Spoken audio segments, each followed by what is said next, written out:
हर party election से पहले अपना मैनिफेस्टो यानी मंशूर पेश करती है, जिसमें वो बताती है कि वो किस तरह की हुकूमत कायम करने का इरादा रखती है।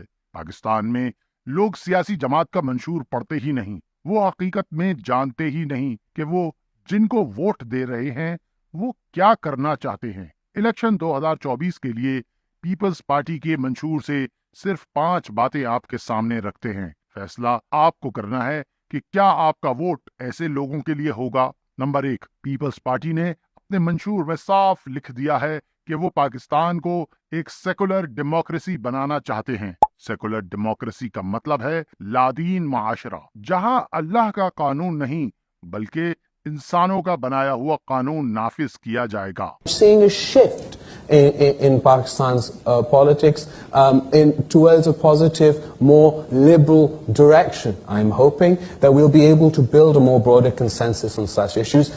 यानी खिलाफ इस्लाम। नंबर 2, मंशूर के सफ़ा 21 पर लिखा है कि फैमिली प्लानिंग के लिए मेल वेसिक्टमी की सर्विस को फैलाया जाएगा, यानी मर्दों की नस्बंदी की मुहिम चलाई जाएगी। इसका मतलब है कि मर्द को खस्सी करना ही मंशूर का हिस्सा है, यानी खिलाफ इस्लाम। नंबर 3, सफ़ा 32 पर लिखा है कि हम जिन्स परस्ती को कानूनी जवाज फराहम करने वाले कानून ट्रांसजेंडर एक्ट 2018 को नाफिज रखा जाएगा। नजर ये आ रहा है कि पीपल्स पार्टी पाकिस्तानी माशरे में हम जिन्स परस्ती, फहाशी और जिनसी आजादी का निजाम कायम करने की जिद्दोजहद कर रही है और अल्लाह से जंग करने के लिए माज अल्लाह तैयार है, यानी खिलाफ इस्लाम। नंबर 4, पाकिस्तान एक इस्लामी मुल्क है, इसलिए इसके आईन में लिखा है कि सदर, वजीर आजम और आर्मी चीफ वगैरह जैसे अहम ओहदों पर कोई गैर मुस्लिम तयनात नहीं हो सकता। लेकिन पीपल्स पार्टी, जो कि पाकिस्तान को एक लादीन मुल्क बनाने की जिद्दोजहद कर रही है, इसलिए अपने मंशूर के सफ़ा नंबर 33 पर साफ लिखा है, आईन में मौजूद इस शिक को खत्म किया जाना चाहिए। बल्कि बिलावल जरदारी ने मीडिया पर भी खुलकर ये बात की थी, यानी वजीर आजम, सदर और आर्मी चीफ अब गैर मुस्लिम भी हो सकता है। आप समझ सकते हैं कि इस शिक को खत्म करके कादियानियों और दीगर गैर मुस्लिमों को कैसे रास्ता दिया जा रहा है, यानी खिलाफ इस्लाम।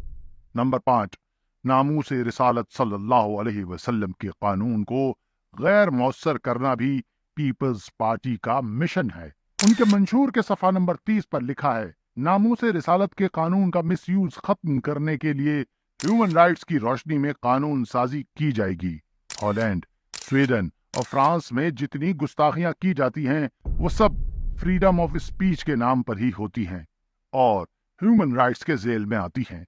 जब ह्यूमन राइट्स की रोशनी में कानून साजी की जाएगी तो जाहिर है कि फिर कोई गुस्ताख करार ही नहीं दिया जा सकेगा। इस तरह नामूस रिसालत का कानून बेअसर कर दिया जाएगा, यानी खिलाफ इस्लाम। वैसे तो ये 64 सफ़हात का पूरा मंशूर ही खिलाफी इस्लाम है, जिसे बिलावल भुट्टो जरदारी बड़े फख्र से अपने जलसों में लहरा रहे हैं। लेकिन क्या ये 5 बातें आपके लिए काफी नहीं हैं? ऐसे लोगों को वोट देना दर हकीकत इन सब बातों की हिमायत करना है, यानी इस मिशन में आप उनके साथ हैं। क्या आप अल्लाह, उसके रसूल, उसके दीन के दुश्मनों के साथ हैं?